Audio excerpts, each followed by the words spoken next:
Welcome to episode 18 of More Than Just Maps. I'm your host, Ollie Powers.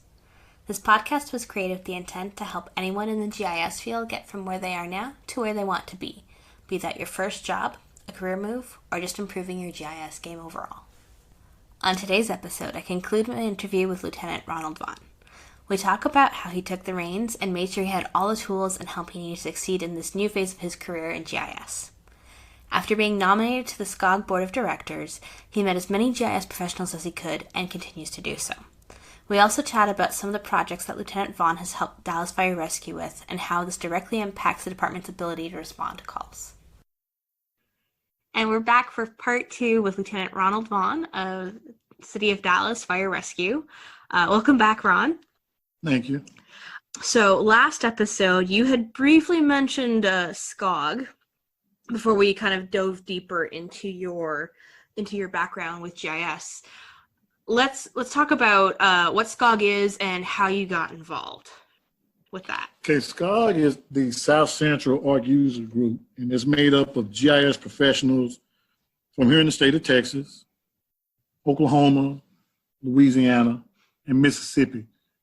And so basically what we do, we get together and we have a group just like you, Russell, where GIS people can get together, we can talk, meet up, and if someone has a question or a concern or have a problem, they have a network of people that they can go to get some help. SCOG was a really, really big deal for me, you know, as I stated earlier, coming out of the field from being a firefighter to not even knowing nothing about computers, not even want to have anything to do with computers. And so after I went to that first SCOG conference, I realized there were a network of people that were willing to help. Nobody knows all of the answers. And so it was great for me to be able to pick up a phone or email somebody who was working on, maybe not exactly what I'm working on, but was similar to what I was doing or knew how to give me the answers that I was looking for. And in the eyes of my department, it made me seem like I was a brilliant guy that I've been doing, working with computers my whole life. They didn't know that I didn't know anything about computers. I just had a network of people who knew a whole lot more than me. Mm-hmm. A lot of times, as firefighters, we tend to want to figure everything out for ourselves, and we're not humbled enough to go and ask for help. The one thing GIS did for me, it broke me down for me to be able to say, look, this is way above your knowledge, so go find somebody that can help you. And that's what I've been doing ever since I've been in GIS. It's like every week or every other week I'm calling somebody to ask them for some help. But the most rewarding thing now is I have people that are calling me for help, and that makes me feel so good. Yeah, you've finally gotten enough under your belt that you can start giving that back. Right. So you're actually the North Texas rep for SCOG. So how did you get roped into that one? Okay, well, as I was stating earlier, I went to the first SCOG conference in Corpus, and it had just opened my eyes up to what all that we can do with GIS. And apparently, as I stated, I talked to so many people and asked so many people and shared my experiences with so many people that about 3-4 years ago, I got nominated for the position. And so when I got the email and saw that I was nominated, I'm like, well, who nominated me? So that was just a shock. Like, you didn't ask, like, you just got this email and your name was on the list and you were like, okay.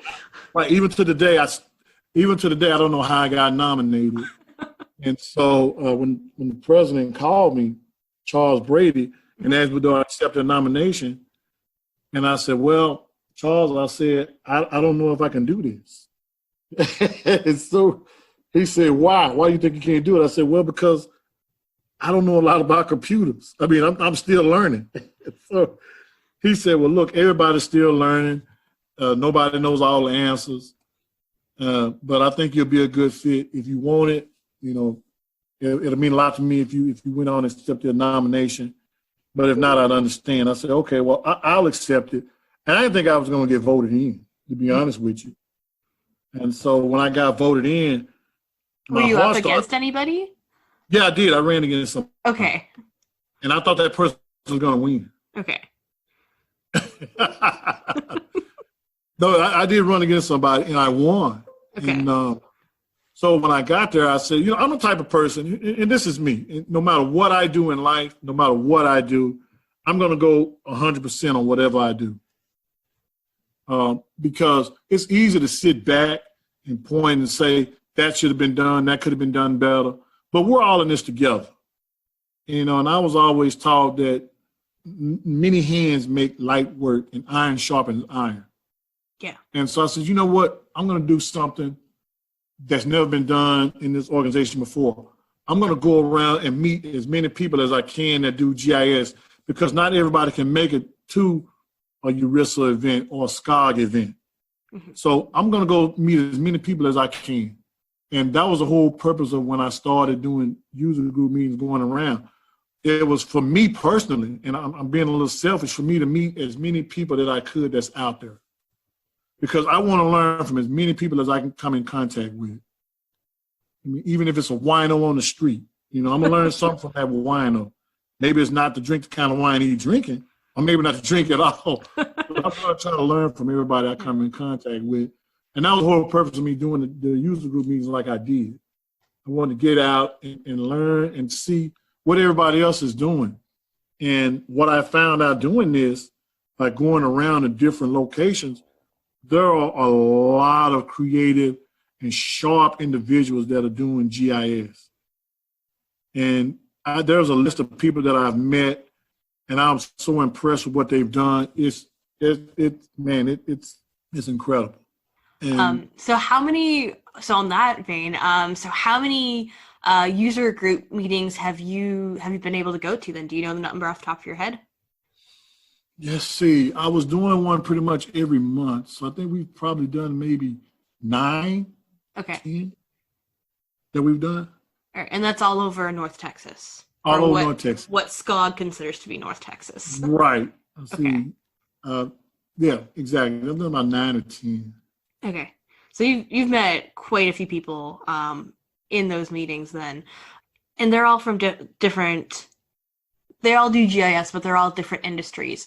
So are you noticing when you're meeting these people and you're watching the presentations and you're having the conversations, that there's always some sort of, not maybe familiarity, but similarity of what people are doing, even though they could be, like one could be for oil, gas, another could be for city government, another could be for an engineering project.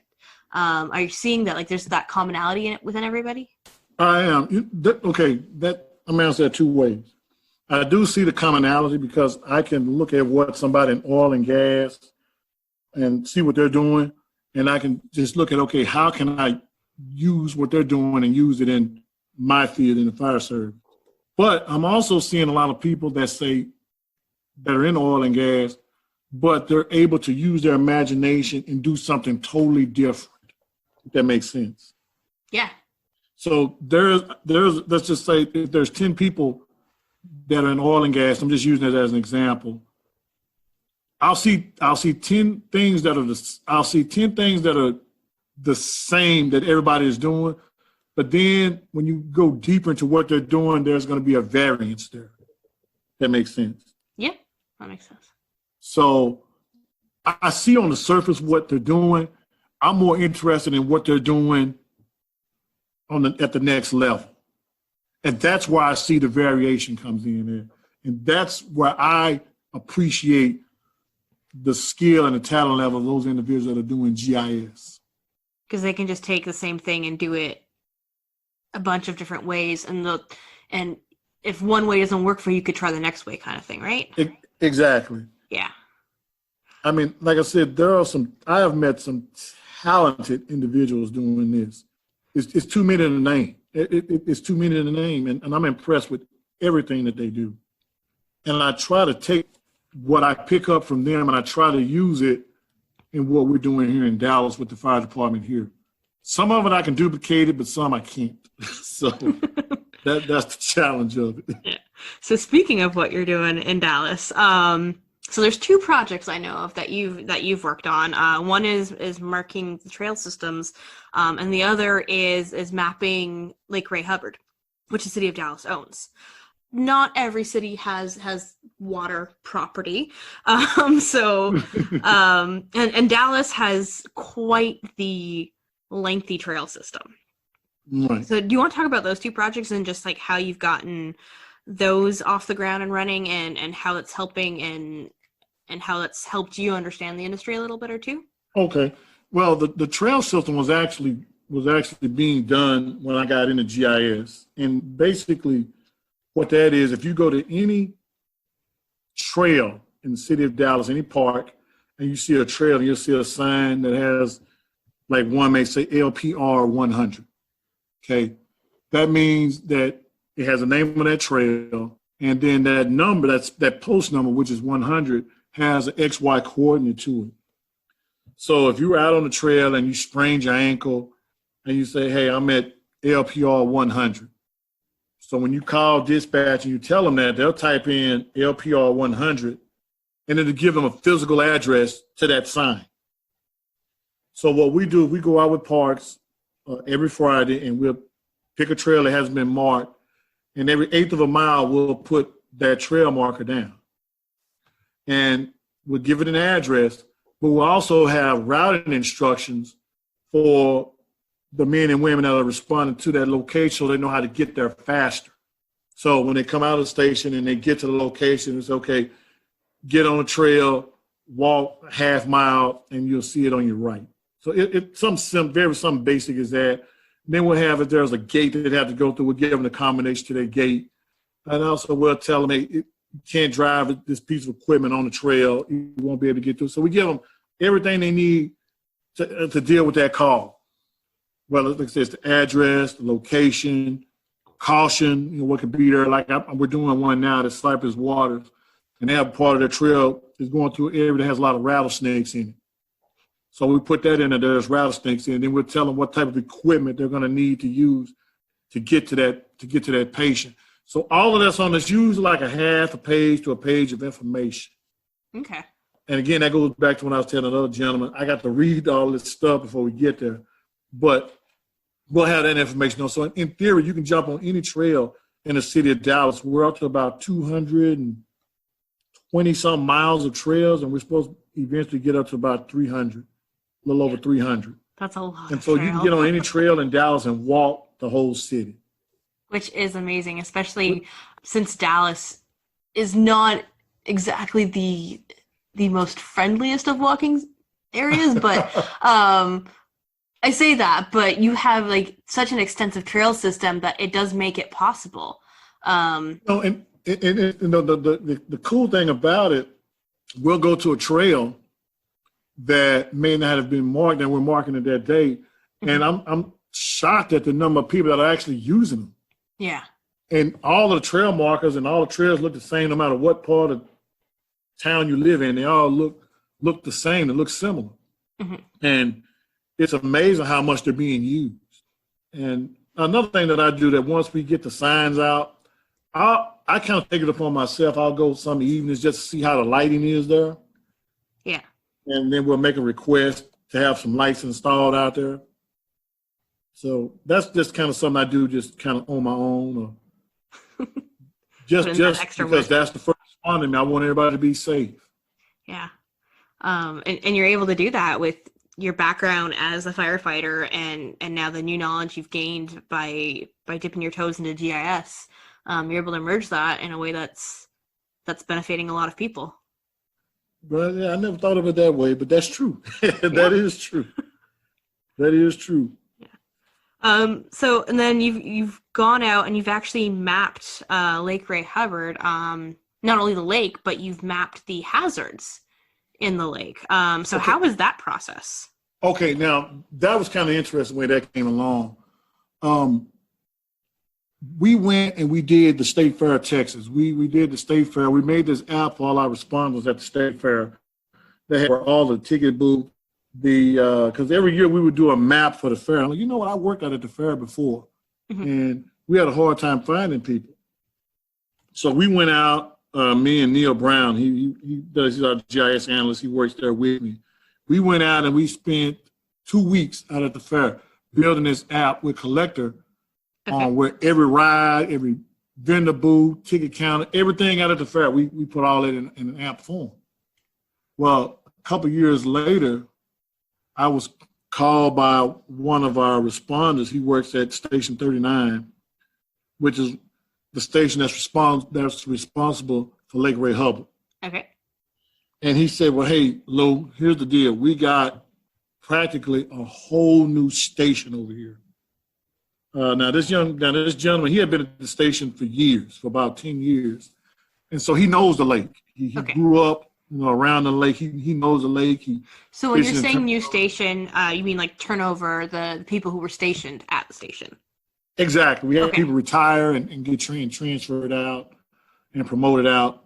So he said pretty much only 3 people on 3 shifts. We have 3 shifts, A, B, C, or Alpha, Bravo, Charlie. Mm-hmm. We have 3 shifts. And at that station, there's 10 people on each shift that are assigned there at one time. So I think they have about 12 that are assigned up. You have 10 there each day. So you had about 30 plus people at that station, but only 3 knew anything about that lake. Yeah. And so he said, I was wondering if you could make us a map, because we got an old map that you all have done, but they got some new stuff out there. And we got some things that we want to have mapped because we've made calls out there in the past. And so we want to have a map to where we can hang it up and we can talk about it and do training. And I said, well, hey, you know what? I can do that, but I can do something else for you. And he said, what is that? I said, if you looked at the State Fair app that we got, he said, yeah, I saw that. I said, would you like to have one of those out at the lake? Oh, you can do it? I'm like, yeah, we can do that. So, it's always so funny when you tell somebody what you can do and they get really excited about it. Oh, he was excited. So what's so funny is, so while we're out there, but before we get there, I told him, I said, hey, man, look, this is your map. This is your app. We're building this out of your mind. You just tell me what you want. And he said, okay, for real? I said, yeah. So we get out there and, well, I don't know if I should map that. You want it? Well, can I have it? Yeah, you can have it. For real? Yeah. So it was like that for 2 days. So the first day we actually went around I didn't realize that the lake touched 4 counties. Yeah. Until I went out there. I had no idea. I've been living in Dallas my whole life, and I didn't know it touched 4 counties. And so he was explaining that to me. And I used to be on our boat rescue team, but I was on responsible for White Rock Lake. I went out to Ray Hubbard maybe twice just to assist them. But they're always out there. Mm-hmm. And so we did that the first day. And it took us about 6 hours to drive around that lake and map and plot certain things. And what was so unique about that, every place we went, he had a story for every place that we went to of calls they made there. And I didn't realize that he had been there that long until he started telling me all of this. And then the second day we actually went out on the water, and we was out there about 3 hours. Okay. Out on the boat. And that was very, very fun doing that one. Nice. Just driving around. And that lake's fun to go out on. Especially in Texas, where you don't really think of it as like a place where there's a whole lot of lakes. And we're really lucky to have that lake nearby here. So, you know what? I'm gonna tell you something else, and I know everybody listening probably didn't know this. There's a bunch of tires dumped into that lake, and I don't know how long those tires have been there. So we had the little sonar, and we went over where all the tires were at. Yeah. I didn't know that those tires. He said those tires have been there probably 100 years. Oh my gosh. There's a section of the lake that had a lot of tires in it. That was pretty unique. So I said, do we need to mark that? No, we're not going to mark that. I said, okay. All right. So kind of just to wrap us up here, what advice do you have for people, especially because you went from kind of one industry to another, even though you've merged them, but what advice can you give to people when they're getting into GIS for the first time and they've been in something else for their entire career and now they're touching GIS? What's some snippets of wisdom you can give to them? Don't be afraid to just reach out and talk to people, because there's so many people, as I stated earlier, has such a wide vast of knowledge in GIS. Join a professional organization and network and meet as many people as you can. That is your biggest resource, is people. We can have all of the software and the latest gadgets and the high-speed computer and the fast internet speed. But if you don't know what you're doing or don't have a network of people that you can contact and call to get information or to get help with, then all that high-speed computer technology stuff you have, it's not going to be worth anything. That's my opinion. That's a good opinion, and it's very true. Anything else? Just like getting into details there for where to go look for things, or oh yeah, if you go to okay, well of course you're all familiar with ERISA because it's a ERISA podcast, and I love ERISA. I'm also a member of ERISA, and for those of you who think ERISA and SCOG are actually in competition with people, we're not. no, we're all I'm a SCOG member as well, so we're all working together. And Ollie just said that she's a member of SCOG. You can go to SCOG.com or SCOG.org. We got all of that. SCOG.net. We got all of that covered. You have information on SCOG. We have a lot of training, and we have user group meetings. We've been doing some virtually, but eventually we'll be able to get back out there and just keep looking at the SCOG website and the ERISA website. We're planning a scavenger hunt in March. So we'd like to have as many people as possible, as long as we maintain social distancing, to be a part of that scavenger hunt. Well, thank you, Ron. This was amazing. I'm really glad I was able to get you on here. I hear you talk when we go to conferences and stuff about how you got into GIS, and I really thought this needed to be out there for people, just because it's such a good story of how you didn't even know what GIS was, and you kind of like commanded to go do it. and you owned it, and you learned everything you could, and you just went with it, and now you're doing some really cool things for Dallas Fire Rescue, which is really important. So thank you so much for being my guest today. Well, thank you for inviting me, and I look forward to meeting everybody that's out here listening to this podcast and learning from you as well, and hopefully you can learn some things from me. Thanks, Ron. Thank you.